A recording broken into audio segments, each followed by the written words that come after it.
Welcome back. ఇవి Telangana group 2 పరీక్షల ఏపీకి చెందిన ప్రశ్నాపత్రమా? తెలంగాణ గ్రూప్ 2 ప్రశ్నల్లో సమైక్య రాగాలు వినిపించాయా? ఉద్యమ చరిత్ర ఊసేలేదా? ప్రశ్నలనే ప్రశ్నించాల్సిన పరిస్థితి ఎందుకొచ్చింది? అసలు గ్రూప్ 2 పరీక్షల్లో వివాదానికి దారితీసిన ప్రశ్నలేంటి? రాద్ధాంతానికి దారితీసిన ప్రశ్నలను ఎందుకు అడగాల్సి వచ్చింది? తెలంగాణ వాదాలను నొప్పించడానికా, లేదంటే ఉమ్మడి ఆంధ్రప్రదేశ్ నేతలను మెప్పించడానికా? తెలంగాణ గ్రూప్ 2 పరీక్షలో సమైక్య ప్రశ్నలు. ఏపీ వ్యాపారుల ప్రస్తావన దేనికి సంకేతం? తెలంగాణ ఉద్యమ చరిత్రపై చిన్నచూప. ప్రశ్నల్నే ప్రశ్నించాల్సిన పరిస్థితేంటి? చంద్రబాబు సీఎంగా ఉన్నప్పుడు పాలనా వ్యవస్థపై విజన్ 2020 డాక్యుమెంట్ను తయారు చేసిన అంతర్జాతీయ సంస్థ ఏది? రాయపాటి సాంబశివరావు, లగడపాటి రాజగోపాల్, టి సుబ్బరామిరెడ్డి, కావూరి సాంబశివరావుల కంపెనీలేమిటో గుర్తించండి. ఈ ప్రశ్నలను చూసి ఇవేవో ఏపీపీఎస్సీకి చెందిన ప్రశ్నావళి అనుకుంటున్నారా? కానే కావు. తెలంగాణ గ్రూప్ 2 ప్రశ్నాపత్రంలో అక్షర సత్యంగా కనిపించిన ప్రశ్నలివి. క్వశ్చన్ పేపర్ను చదివిన అభ్యర్థులు అసలిది టీజీపీఎస్సీ ఇచ్చిన పేపరేనా అని సందేహపడిన సందర్భమది. తెలంగాణ గ్రూప్ 2 ప్రశ్నాపత్రంలో సమైక్య పాలకుల ప్రస్తావన ఎందుకు?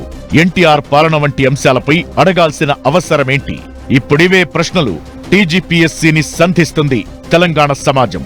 చంద్రబాబు సీఎంగా ఉన్నప్పుడు ఆదిలాబాద్ జిల్లాను దత్తతకు తీసుకుని అక్కడ నీటిపారుదల ప్రాజెక్టులను అభివృద్ధి చేశారు.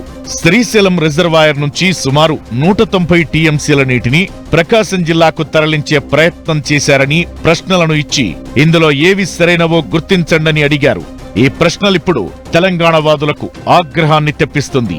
పైగా ఎన్టీఆర్ హయాంలోని పలు విషయాలపై ప్రశ్నలను ప్రస్తావించారు. 1983 ఎన్నికల్లో నక్సలైట్లు నిజమైన దేశభక్తులు, నక్సలైట్ల ఎజెండానే నా ఎజెండా అనే నినాదంతో ఎన్టీఆర్ ప్రచారం చేసిన విధానాలపై ప్రశ్నలు వచ్చాయి. ట్యాంక్ బండ్ పై ఆంధ్రుల విగ్రహాల ఏర్పాటు, ఎన్టీఆర్ తెలంగాణ సమాజ సాంస్కృతిక పునాదులపై దాడి అనే అంశాలపై ప్రశ్నలను సంధించారు. మరోవైపు రాయపాటి సాంబశివరావు, లగడపాటి రాజగోపాల్, టి సుబ్బరామిరెడ్డి, కావూరి సాంబశివరావు కంపెనీలేమిటో గుర్తించండి అంటూ మరో ప్రశ్న. ఇలా ప్రతి ప్రశ్నలో సమైక్య పాలకులను గుర్తు చేసేలా పేపర్ను రెడీ చేశారని టీజీపీఎస్సీ అపవాదును మూటగట్టుకుంది. గ్రూప్ 2 పరీక్షల్లో వచ్చిన కొన్ని ప్రశ్నలు చూస్తుంటే ఆ పరీక్ష ఏపీపీఎస్సీ కోసమా అన్న అనుమానం కలుగుతోందని బీఆర్ఎస్ నేతలు కాంగ్రెస్ ప్రభుత్వంపై దుమ్మెత్తిపోస్తున్నారు. తెలంగాణ ఉద్యమ చరిత్ర స్థానంలో సమైక్య పాలకుల చరిత్రను చేర్చడమేంటని నిలదీస్తున్నారు. కాంగ్రెస్ ప్రభుత్వం తెస్తున్న మార్పు ఇదేనా అంటూ ప్రశ్నిస్తున్నారు. తెలంగాణ ఉద్యమంలో కీలక ఘట్టాల నుంచి పలు ప్రశ్నలు అడగాల్సింది పోయి ఉమ్మడి ఆంధ్రప్రదేశ్లో చంద్రబాబు పాలన గురించి ప్రశ్నలు ఎలా అడుగుతారంటూ ప్రశ్నిస్తున్నారు.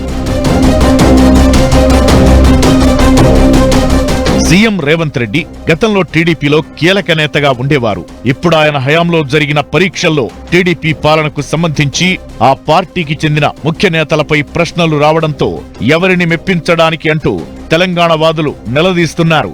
మరి ఈ ప్రశ్నల వివాదంపై టీజీపీఎస్సీ స్పందిస్తుందా? సర్కారే సమాధానం చెబుతుందా? చూడాలి.